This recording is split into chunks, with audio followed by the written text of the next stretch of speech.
Commissioners for Tuesday, June 12, 2018. I'm Commissioner Bud Blake, Chair of the Board this year. I'd like to start off by doing the introductions. To my left is Commissioner Gary Edwards. To my right is Commissioner John Hutchings. To his right is Labadita Bomar, Clerk of the Board. To her right is the County Manager, Ramiro Chavez. And in comes the door, Deputy Prosecuting Attorney Elizabeth Petrich. With that in mind, I'll ask Commissioner Edwards to lead us in the Pledge of Allegiance. And I'm in turn going to ask Jim if he'd lead us in the pledge, please. Pledge allegiance to the flag of the United States of America and to the republic for which it stands, one nation, under God, indivisible, with liberty and justice for all. Thank you, sir. Thank you. So with that in mind, I'll ask if there's an approval, a motion to approve today's agenda. Mr. Chair, I move to approve Tuesday, June 12, 2018 agenda. Second. It's been moved and seconded to approve Tuesday, June 12, 2018 agenda. All those in favor say aye. Aye. Aye. Aye, and that motion carries. And board meeting minutes for June 5th, 2018. Move to approve the board meeting minutes from June 5, 2018. Second. It's been moved and seconded to approve the board meeting minutes for June 5, 2018. All those in favor say aye. Aye. Aye, and that motion carries as well. So we do have one presentation. It's always an honor to be able to recognize new employees that come to the county because we love our employees and what they bring to the workforce. But today in particular is the public defense, and we have Jose Vargas who's going to give us an introduction to Jeannie Ayala. Hi, Jose. How you doing there? Fine, Commissioner. Good afternoon, Commissioners.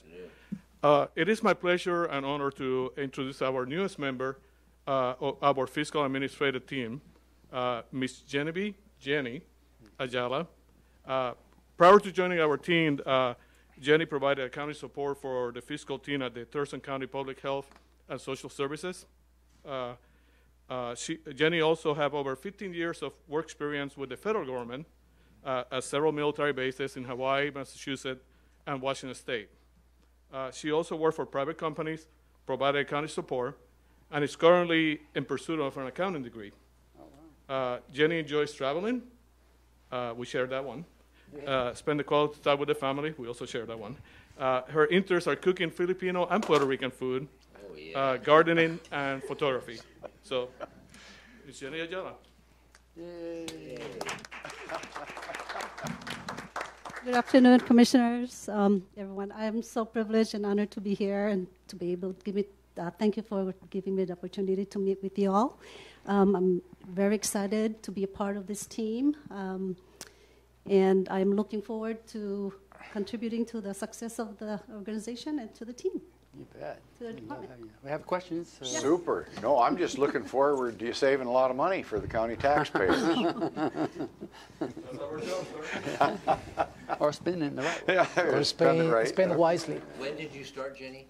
Here at Yes, ma'am. Public Defense, May 2nd? May So 2nd? it's been a while. May 2nd, yeah, with the Okay. department. And then Public Health was July last year. From Okay. July last year. So is there a special date, and maybe Patrick's the one to ask, I don't know, where at Public Defense where you bring in food? Oh, I was thinking about that. Okay. Well, I make the best lumpia. Could you let me know? Filipino and Let us know. So next time I make a batch, I'll make sure I'll stop by. Oh, yes, thank you. But welcome to Thurston County again. Thank you. You've been here, but it's a great place to work. Welcome. Yeah, same here. Welcome aboard. We look forward to the great show that's going to be, the great ride, and we'll do great things together. So, Yes, yeah. thank you. So the next item we have on the agenda is the opportunity for the public to address the board. And so I have the sign-in sheet here. For those who just entered the room and have not had a chance to sign up, fear not, I'll give you a chance in a second. For those who sign in, it's a first come, first serve. And you look on your right, my left, you'll see the clock that starts at 3 minutes and it counts down to 0. And when you get to 0, you hear the kind of sound that kind of lets you know where you're at as far as your 3 minutes. But the rule we have here is if you're mid-thought of your and what you're trying to say, we won't let you finish up, but you'll get me to kind of move you along in terms of finishing your thoughts. So just be cognizant of that. When you come to the podium, we ask you just your name and first name, last name, and generally where you're at in the county where you live. So with that in mind, I'll start the list here. And first I have Mr. Bill Mumal. Hi, Bill. How you doing there? Come on up. You have the floor, sir. Thank you, Commissioners. In Thurston County, a number of you are probably aware that on Case Road are small railroads, and they cross Case Road in two places, but they only travel maybe once a week or so. So the local residents don't really pay a great deal of attention to them, and the brush had grown up to the side of the road, so it really created a safety hazard because as an old man, I practically ran into an engine one time. Only because it whistled was I aware that it was going to come through the brush over Case Road. So there's an old saying that it takes government a long time to do things. So about a year ago, I talked to Commissioner Edwards and suggested it would be very nice if the county would remove the brush along Case Road where the railroad tracks cross. And several months later, he asked me if anything had happened, and I said no. So I kind of forgot about it. And last week, I was here at a commission meeting for other reasons. And as I was going home down Case Road, lo and behold, the county or the road department or someone has cleared the brush. And it's a very substantial job that you've done, and it really makes it very safe, and you'll see the railroad as you go down. So I just wanted to say thank you for doing a safety thing for the people in South County. You bet. Thank You you. did it, didn't you? No, I'm sorry it took so long, Bill. Did you go out there and do that? Budgets. We're Oh, dealing you with cut it tight down? budgets. You cut it down? No. Okay. So the next person I have on the list is Jay Clark. Jay? Hello, sir. How are you doing? I'm good, thanks. It's good to see you there. Good to be seen. You bet. I like that. You bet. Go ahead. Can you do me a favor and pull the mic up just a tad? Sure. There you go. You have the floor. Go ahead. Okay, thank you. Good afternoon. Thanks for allowing us to come here and take comments. My name is Jay Clark. I live at 2045 Lakemore Drive Southwest in Olympia. And I'm coming before you to comment on an application which will be before you soon from Lakemore Community Club on an application to reclassify an open space parcel. On July 18, 2017, the Lakemore Board President, without authorization, signed an open space classification application and had it notarized. That night at the regular board meeting, they passed a motion to file the open space classification applying to the Ken Lake watershed, changing the classification from no public access to substantial access. That would allow the property to be reclassified as recreational and would allow buildings and trails to be built on it. The board appropriated about $1,500 to satisfy the filing fee, and it was received on July 20th, 2017 by Thurston County, and it's been the subject of several Thurston County Planning Department hearings. I, like my neighbors and the rest of the community, believe that this application is premature. It's not valid because it was never voted on by the community. It's illegal as the application was authored by the board president without board approval. And to this date, the Lakemore board has not solicited feedback or addressed concerns from myself or my neighbors or anyone throughout the community. Unlike the county, our community didn't use a process to analyze impacts or solicit feedback or address concerns or fully vet this proposal in any kind of a comprehensive or inclusive or a legal manner. So in light of these facts and the significant impacts it would have on members of our community, I would suggest to deny the approval of the application to change the open space category until our community can demonstrate that it has gone through a well thought out, comprehensive, inclusive, and legal process that accumulates in a vote for the entire community. And just from the standpoint that we don't know what this is going to cost the community in the short run or the long run or how it'll impact our homeowner dues, I just kind of shake my head and I say I'd just toss it if it came to me. But I just can't believe that a small group of people would commandeer the assets of the corporation and for their own use and make the corporation liable for their folly. This land accounts for 73% of all the water that enters into Ken Lake. The last time the soil was disturbed, Lakemore subdivision flooded, causing an estimated $300,000 worth of damage to residents and to the lake. And since Ken Lake is a private lake, the cost for cleanup has to be borne by all the lot owners of Lakemore subdivisions, as the lake does not meet the requirements for city, county, state, or federal aid to restore it. So thank you for your time. That's definitely loud. And again, I urge you, if that comes before you, please toss for the Lakemore Community Club. You bet. Thank you for coming today, sir. So next on the list, I have Frederick Stintz.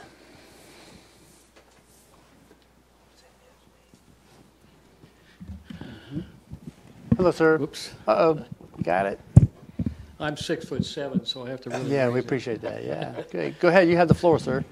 Yes, my name is Frederick Stintz. I live at 2260 Lakemore Drive, southwest in the Ken Lake community also. I am also opposed to this application. Now, I'm aware that the Planning Commission has already recommended approval of this application. I'm hoping that the county commissioners look at factors other than strictly the public benefit analysis, because that is very limited in considerations. There are a number of things that I'm hoping the county commissioners consider. For one, there was never any consultation on this project with the people that are most affected by it, those living right next to the forest. And there are 13 homes that are right next to that forest that are going to be most impacted. And again, there was never any consultation with them as to their feelings. There has never been a community-wide vote for this. A project of this magnitude should require a vote of the property owners in the community. It was done simply by the board of directors. I happen to be on the board now, although I'm not representing the board officially. I was even on the board at that time. That was the one board meeting that I missed of last year entirely, and that's when that resolution or that was passed. This has been the first time I've lived in that community for 29 years, and this is my experience in the 29 years. There's never been a project, like I say, of this significance that has ever gone through without a public vote of the property owners. Why, despite everything, with so many reservations, why is there such a rush to get this project through? It's been, we have so much time to do this. Within the last year, it was roughly or just slightly over less than a year ago that this application was submitted. Why are we in such a rush to do it? Why can't we have a community vote, take the time, make sure that there is some consensus within the community? And this has caused a significant rift within our community, I might add, a rift that's not going to be easy to mend should this go through without a public vote. There are significant fire dangers, security risks, forest degradation, wildlife displacement, and there is going to be no supervision of entry and exit from and people within that within the trail. Thank you so much. Thank you for your words. The next person I have on the list is Rita Westling.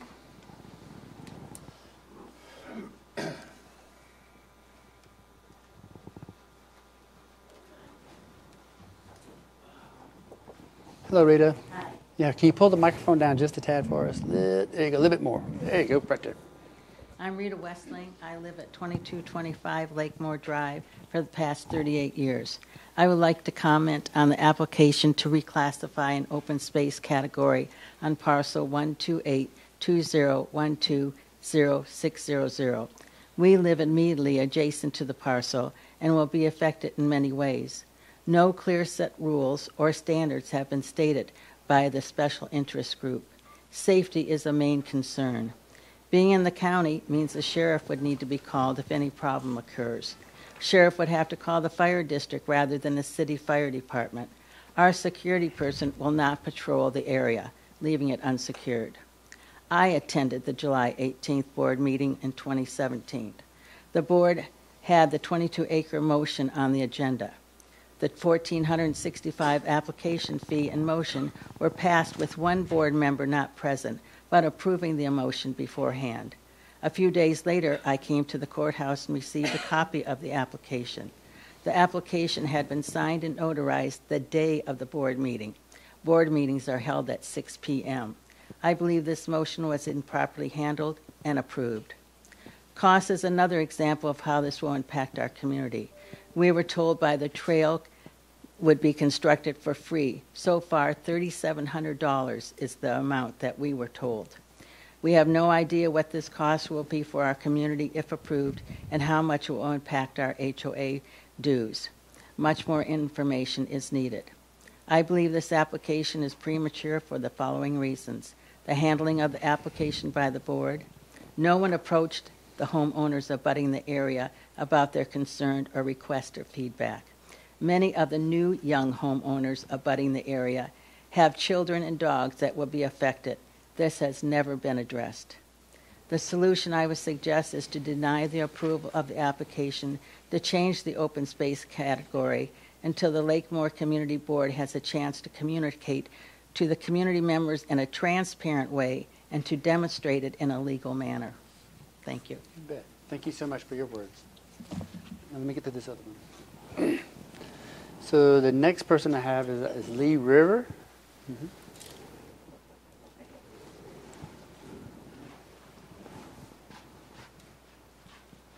Well, I'm not from Ken Lake.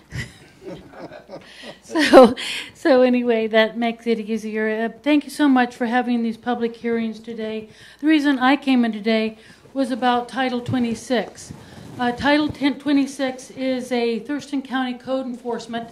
This was put into place a couple of 3 years ago. Many of us came in here and we spoke for Title 26.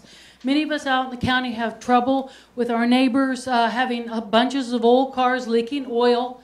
We have neighbors who have trash out there that they won't pick up their trash, dogs running around, and buildings that have no permit. Basically, auxiliary buildings people build.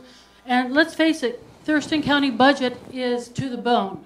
We are very, very close on our budget with having absolutely nothing. In fact, the Thurston County Commissioners, if you listen to their streaming event, they're talking about a freeze on the budget. They're talking about a priority budget to give their best friends money, but the rest of the budget doesn't, here in Thurston County, is not going to have money.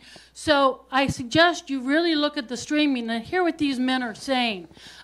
One of them is coming up for re-election, Bud Blake, and as you know, he always votes in lockstep with the all three. It's funny because Bud Blake actually attends Thurston County Democrat meetings, but he's a GOP Republican, and we all know he's a Tea Party guy, just like, look who's giving him money. The Freedom Foundation, all the good old corporations that support our President Trump. So, coming back to Title 26, Title 26 is a cost-cutting measure to help us deal with these problems in the county and save some money in our budget. Let's face it, we have a very tight budget. But when we don't attend to our budget problems, then we let this voluntary compliance go through. These three men want voluntary compliance for those old rotting cars out here in Thurston County that nobody ever does anything about. These three men want voluntary compliance regarding all these little old buildings that people are building. They want voluntary compliance. I don't believe in voluntary compliance. I believe that if people are doing wrong, they should be sent a warning letter and something should be done about it. And I suggest you really watch these three men before you and what they're advocating. More jails, more money for the good old criminal justice system. To heck with the rest of the community. Thank you. Thank you for your work today, too. All righty, so that concludes everybody on my list. By show of hands, is there any person who'd like to come? Yeah, sure, come to the podium, sir. And state your name and where you're from in the county.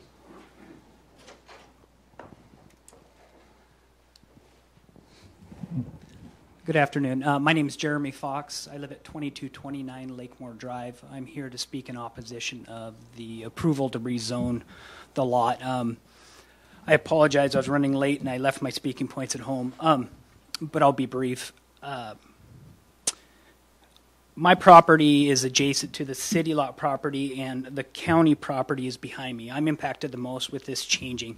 The main reason why I oppose it is for security in my house when I'm not around. It leaves access on 3 sides to the public without any awareness. Due to my job, I'm gone on shift, and my neighbors keep an eye on my house, and multiple times they've said, hey, somebody's parked in front of your house, in your driveway, things like that, and alert me to that, and when I can remedy that problem. The issue with this is that there's going to be people that can move all around my house without any fair warning, and you know, we've had a lot of break-ins in that area from different people. The HOA has not addressed the issues of the people that immediately adjoin, their properties immediately adjoin this lot that they want to rezone. They haven't addressed my security issues at all. They said that our security officer would be able to go back there, but then when it was initially planned, they said that he wouldn't go past because it's city and county. He was only responsible for the lots in there. There's multiple residents there that are concerned about fire danger. I actually am a professional firefighter. I've done wildland firefighting for 6 or 7 years. Just recently, the chief from the fire department that actually would respond said fire season is even worse this year. It's the earliest they've had to do state mobilizations in the history that they've been recording. There's more than 35 years of overgrowth there, and when I presented it to the Planning Commission, then the group that's for the trail, they talked to a professor at UW and tried counteracting what I'm saying, and they're fine with that. I could call the state fire marshal and get a letter. I mean, you know, you should go back and forth, but it's proven the more people you put in an area that hasn't been burnt, the more probability of ignition. U.S. Department of Interior wrote an article about that, and I pointed that out at the Planning Commission, but I won't waste your time with that today. So again, thank you for letting me speak, and I ask that you not approve the rezoning. Thank you for sharing your words today. Did you have a comment? Mm-hmm. I guess I would ask that possibly Rita Westling leave a copy of her notes with the county manager, if possible. Okay. All righty. So that completes it. Oh, let me make sure. Is anybody else in the audience, by show of hand, would like to come to the podium and address the board? Seeing no one, we'll move on. The next item we have on the agenda is the county manager's update, and I'll turn to Ramiro Chavez to see if he has an update for us. Yeah, thank you, Commissioners. I'd like to highlight some of the actions that you have taken in this past week. As you conduct your business, it's not just what you see the public here on a Tuesday afternoon. For the most part, you have a full packed week, full of briefings, as well as some of the decisions that you made along the way. So I'm just going to highlight a few of those that you have done in the last week. Back on Tuesday, June 5th, you entertained a public hearing related to Title 26 amendments, and you had some testimony related to that. One of the most significant comments that you received at that meeting was from an individual who wanted to have some clarification as to how the Title 26 should be easily understandable to a regular citizen, as he has stated. And the way we're going to be addressing that matter, you will be considering approving the Title 26 amendments this afternoon, but also we're going to be developing somewhat of a roadmap. They will be posted online, and also we're going to make it available here at the Permit Center to help citizens as to how to navigate through the proposed amendments. Also, on June 6th, you had a meeting with all the stakeholders internally and externally related to the Civic Center and Courthouse project, where out of all the many different meetings that we have entertained in the last few months, concluding 3 potential locations for a new courthouse, including this current location for a reconstruction and remodel. You will have on your agenda this afternoon to issue a request for qualifications to secure the services of a consultant so we can go through a feasibility study of those 3 locations. Also on Thursday, June 7, you had a briefing related to the central services rates for 2019 and 20. For the general public, the internal services rates is each department and office in the county provides funding to provide services in terms of facility maintenance, as well as information technology, as well as vehicles. Within that context, it was provided to you 2 options. One is continue with the rates as stated with the same organization where the Central Services Department will be maintained, be the same. And the other option was to split the department and have an IT department standalone. And I believe that was one of the early initiatives of the commission they would like to implement. Within the whole context, on both options, there were some savings into the general fund. And this morning, you concluded and provided direction to the Director of Central Services to include the two departments, the Central Services as well as the future Information Technology Department. Also, you last Thursday, June 7th, you heard from staff proposed land use change related to the Spooner's land, as we call it. That's located on Yelm Highway. That was a citizens initiated request in which request the county to change their current land use. This proposal just have gone through the Planning Commission. The Planning Commission forwarded to you some recommendations, in which included three. One was to not to change the current land use. Second was to expand the current land use to the entire property the citizen owns. And the third option was to change entirely the land use as we know it. This morning, you provide direction to move forward with option one, which is the Planning Commission's recommendation, and option two, which is the citizens-initiated recommendation, and that will be a source of a public hearing later in the year. You also had a briefing on Thursday, June 7th, related to the Climate Action Plan, and that is a regional effort with the cities and the county as to how we're going to be dealing with the air quality and as we move along. And through the process, you receive a couple of suggestions for you to take an action. One is to approve some emissions reduction targets. And the options they provided to you was to reduce by 45% below the 2015 levels by the year 2030. And the second option was to reduce by 85% below the 2015 levels by 2050. You discussed this matter this morning, and you decided to hold your decision until you have additional information. And that additional information is going to be provided to you on additional briefing on June 27th. You also follow up with, on June 7th, a jail staffing study, and that was a follow-up on the recommendations of a consultant, which provided you with some options as to how you can address the personnel levels at the county's corrections facility. You will have a final decision perhaps to make this upcoming Tuesday morning, and I will report as to what your decision is on those terms. And that's all I have for you. Thank you. Any questions of? No. Thanks. No. All right. That moves us into the consent items. It's item number 3. We have two consent items, A and B. And I ask if there's a motion to approve A and B. I move to approve consent items A and B. Second. It's been moved and second to approve consent items A and B. All those in favor say aye. Aye. Aye, and that motion carries. So now we're into the part of the agenda where we have the department items. We have Central Services, which is item number 4. It's a real estate brokerage services contract, and I have the director, Mr. Martin Casey, to give us a little bit of background. Hello, Martin. Good afternoon, Commissioners. I'm Martin Casey, your Central Services Director, and today we're here before you to request authorization to extend our services agreement for real estate brokerage services. In 2016, the County Commissioners recognized and embarked upon a program for optimizing our real estate portfolio and selling off some assets that were surplus to county needs. In order to conduct that work effectively, the Commissioners also authorized us to solicit for real estate brokerage services.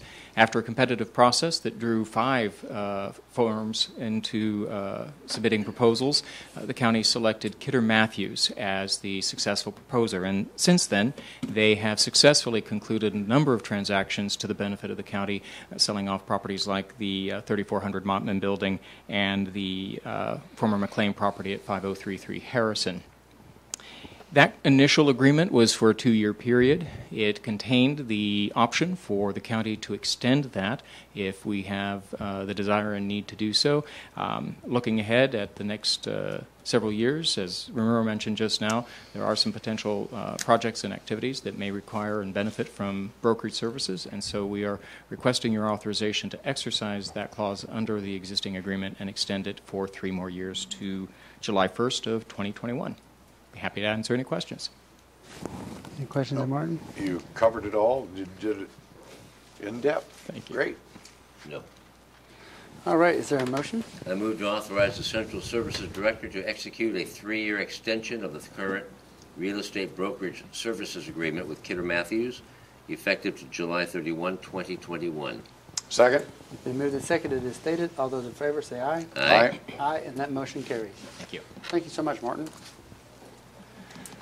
You have another? Yep, you do. I'm next. Approved purchase of replacement storage access network. Okay. For this one, I have some colleagues in the audience. In case you have any technical questions beyond my abilities. Central Services IT has managed a network data storage for all county offices and departments, and this data is housed in something called a storage area network device. This is really the heart and soul of the county's network, and the vast majority of our critical data and servers are housed on this device. This includes systems like our financial and law enforcement and jail management, permitting, assessment, taxation, and elections systems. Our existing device has met its lifespan of about 6 years, and in fact, through careful management and administration, we've slightly extended it beyond the original lifespan of 6 years, but it is in need of replacement. We have researched the market, identified an appropriate replacement under state contract. This is part of our regular program of infrastructure replacement and planning. We collect money from offices and departments every year towards critical infrastructure replacement. So this has already been collected for this device's replacement and has no new or net budget impact. The cost of this replacement is just about $160,000, and as I said, the funding has already been collected. As I mentioned, we've got staff here who are available if you have questions. Our IT manager, Brian Ferris, as well as network team members, Rome Luanag and Todd Gibson. I do not have Any questions of the SAN? I wish I had a technical question just to get Brian or someone, but no, I don't have any questions. All righty, is there a motion? I move to authorize Central Services Director to purchase a replacement storage access network array from BoCC Consulting in the amount of $158,324.62. Second. It's been moved and seconded as stated. All those in favor say aye. Aye. Aye. Aye, and that motion carries. Thank you, Commissioners. Thank you so much, Martin. Next, we'll have number 5, which is Public Health and Social Services. And we have Pierce County Subrecipient Agreement. And I think it's not Art Story, but Jeannie's going to talk to it. Are you? All right. I'm Jane Mountjoy, Venning, Thurston County Public Health and Social Services, Environmental Health. And this is a contract with Pierce County, who is the recipient of a grant from the National Estuary Program for, it's a big grant for South Sound shellfish recovery. So it involves several counties, which we are one of the subrecipients, and this is to help fund our work in Dobbs Creek and Fleming Creek to help correct some pollution that we're finding coming into Henderson Inlet. So it's a contract that's taken a little while to get past all the attorneys in both counties, but we're finally have a finished variety, and we'd like to get that authorized. You bet. Any questions of Jane? No, I don't. Thank you for the information. We had earlier information today on that. So, Yeah, protect our shellfish. It's good stuff. All righty. Is there a motion? I move to approve the Pierce County Sub-Recipient Agreement, SC, number 105503, to conduct pollution identification and correction work in Thurston County shellfish protection districts for a total maximum agreement amount of $109,600 for the duration of April 1, 2017 through December 31, 2018, and authorize the Public Health and Social Services Director to sign the agreement and any future amendments that do not revise the duration or agreement amount by more than 25%. Second. It's been moved and seconded as stated. All those in favor say aye. Aye. Aye. Aye, and that motion carries. Thank you so much, Jane. Next on the agenda, we have Public Works, which is item number 6. And we have Monica Gorman here from Solid Waste to talk about approval of the 2017-2019 Local Solid Waste Financial Assistance Agreement. Is that correct? That's correct. All right. Thank you. Good afternoon. As you stated, this item is requesting approval of the 2017 to 2019 Local Solid Waste Financial Assistance Agreement between the State Department of Ecology and Public Works Solid Waste Division. This item also requests that the BoCC authorize the Public Works Director to sign the agreement. This is an ongoing grant that the county has received since at least 2000 from Ecology, but the name of the grant has changed. It was formerly Coordinated Prevention Grant, or CPG, and this is the first time that it's now called the Solid Waste Financial Assistance Grant. The purpose of this grant is to provide funding to local governments for solid and hazardous waste planning, implementation, and enforcement. The grant will provide $56,250 in state funds and requires a county match of 25%, or $18,750, for a grant total of $75,000. The county match would be funded from the Solid Waste Fund. Ecology has approved the use of these grant funds to offset projects that are currently ongoing. These two projects include updating the county's solid waste management plan, as well as the solid waste facility assessment and capital planning project. A copy of the grant agreement is attached to the item. That's all I have, and I'm happy to answer any questions. Any questions about the agreement? The only question I have, if this meeting goes pretty quick, might you be around to talk about another issue on the solid waste? I can make myself available if you like. Thank you. Just a little follow-up. How about you, sir? That's funny. No, I don't. Okay. Thank you, Monica. Sure. Is there a motion? I move to approve the 2017-2019 Waste to Resources Local Solid Waste Financial Assistance, or the LSWFA, agreement number W2RLSWFA-1719-THCOSW-00028. Anybody need that again? Between the Washington State Department of Ecology and Thurston County Public Works Solid Waste Division for a total eligible cost of $75,000, and authorize the Public Works Director to sign agreement number W2RLSWFA-1719-THCOSW-00028. Did you get all those numbers right? I bet I did. Second. It's been moved and seconded as stated. All those in favor say aye. Aye. Aye. Aye, and so that motion carries. Thank you so much, Monica. Okay, item number 7 on the agenda is the Community Planning and Economic Development Department, and today we have Mr. Craig Challen, who's a Compliance Unit Supervisor, talk a little bit about the approval for ordinance amending Thurston County Code Enforcement Ordinance Title 26. How you doing, Craig? Good. Thank you, Commissioners. Just for the record, my name is Craig Challen. I'm the Compliance Unit Supervisor for the Community Planning and Economic Development Department. This afternoon, I am here to request that the Board move to approve the amendments to Title 26 relating to code enforcement. Just a little background, the Board of County Commissioners held a duly noticed public hearing on June 5th of this year and accepted testimony on the text amendments proposed by staff meant to enhance accessibility to Title 26. Some of these include deleting text, replacing some text, and adding some text to clarify compliance matters and balancing public-private interests, and is sensitive to the limitations of property owners who may be in violation. Text was also added to avoid any implications that standards that were no longer in effect may be relied upon to comply with current standards, and clarifies violations and remedies. And Table 26 was modified slightly to be incongruent with with Thurston County's building codes and other sections of Title 26. The public testimony that was offered, we received 9 comments. 2 of those commenters did provide testimony at the public hearing.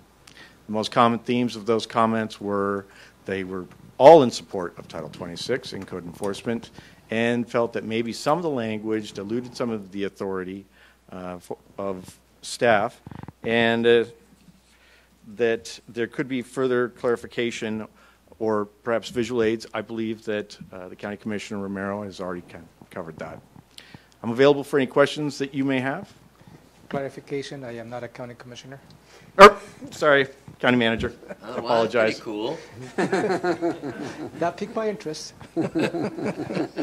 Stand corrected. That's okay. Thank you. Yes, you are, yeah. You have any comments? No, I don't. Thank you for your work on that. Appreciate it very much, Craig.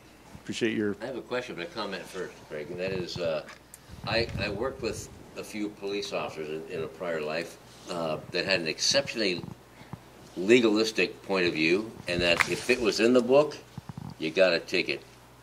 No discretion, you got it. If it's in there, it was there for a reason, you got a ticket. Very authoritarian, and it doesn't set well with the public. Some people need education, they need to be worked with, and it's not always heavy-handed. Is the changes in Title 26 designed to be authoritarian and to take money from you right now as a revenue source and correct a problem, or work with someone in a more compliant, more collegial, collaborative way to gain compliance? No, it's not intended to be authoritarian. We actually do want to work with members of the public and citizens who may be in violation.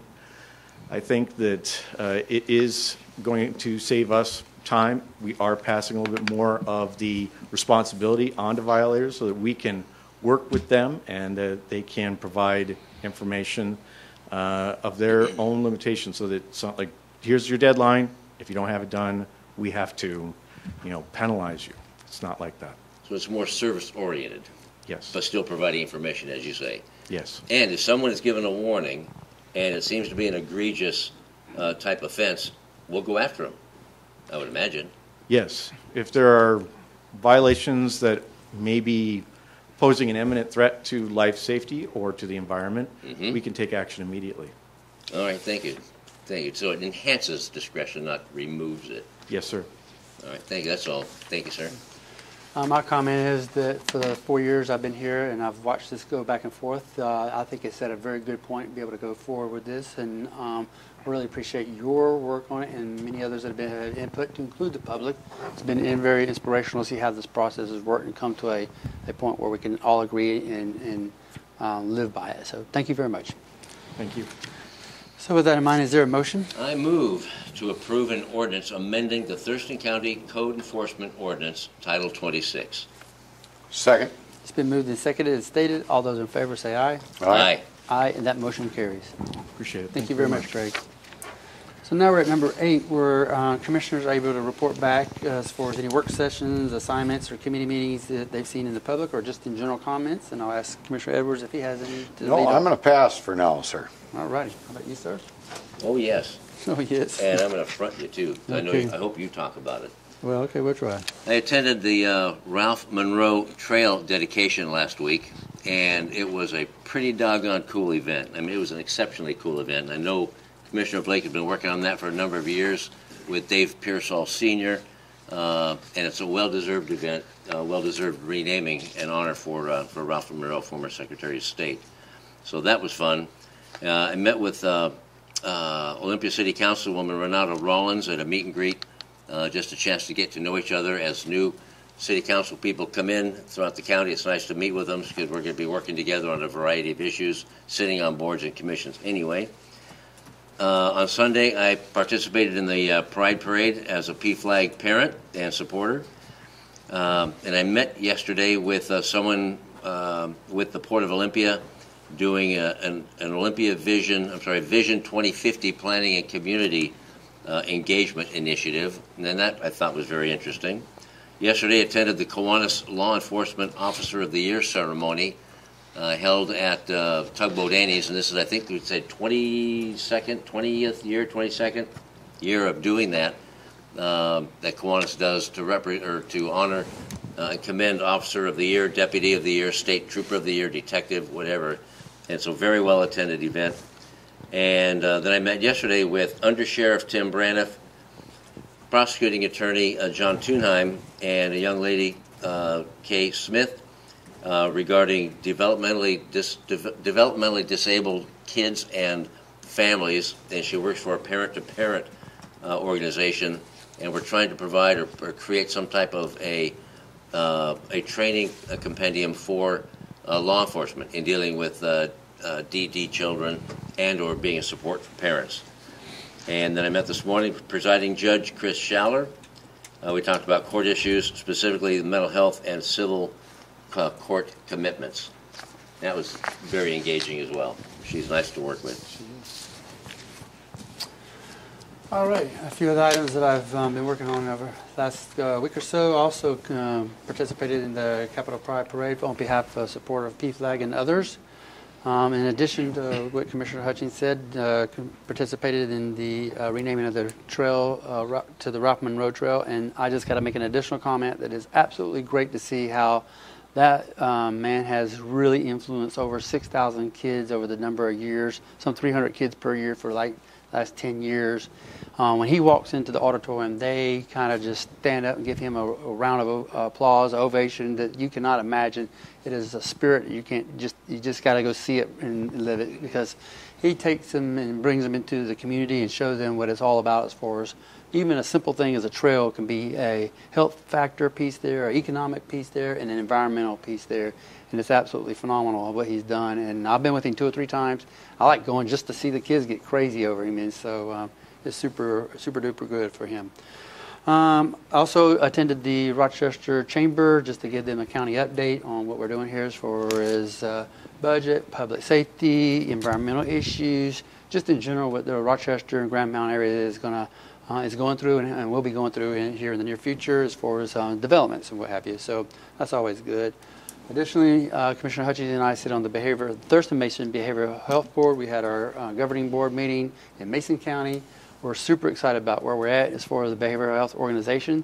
There's some decisions to be made here, not only now, but in 2020, as far as restructuring that. I mean, it becomes a BHA and as a behavioral health administration. But we're looking forward to still providing a lot of good services to help out in the mental health and substance abuse arena. And finally, we all three and many others, elected officials, department directors, and many of the staff participated in the strategic plan. And I say this because this is our 5th or 6th time meeting over the year. And it's been absolutely phenomenal how to bring a plan together that we can all agree on in some capacity or another what the priorities are. That helps with drive the funding, the budgeting piece there, our decision points, and where we put most of our actions.